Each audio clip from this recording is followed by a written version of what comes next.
Mga kapuso, nandito ngayon sa Purok 7 ng Barangay Santol dito sa Tanza, Cavite. At ang nasa aking likuran ay isang maliit na ilog.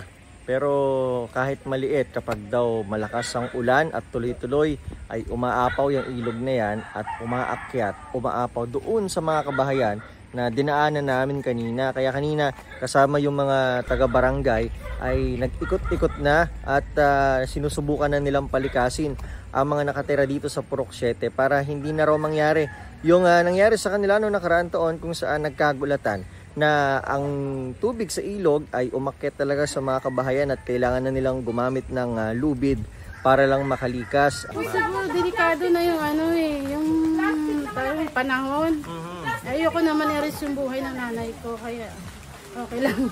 At marami sa mga residente rito ay inilikas na dito sa Santol Elementary School. Sa ngayon, nasa 50 individual ng 13 pamilya ang inilikas na dito sa Santol Elementary School at inaasahan ng barangay na mas darami pa itong magpapa-evacuate para hindi na raw maulit at maranasan ang kanilang mga naranasan noong nakaraang taon. Yan muna ang latest mula rito sa Tanza, Cavite. Ako si Nico Wahe para sa GMA Integrated News.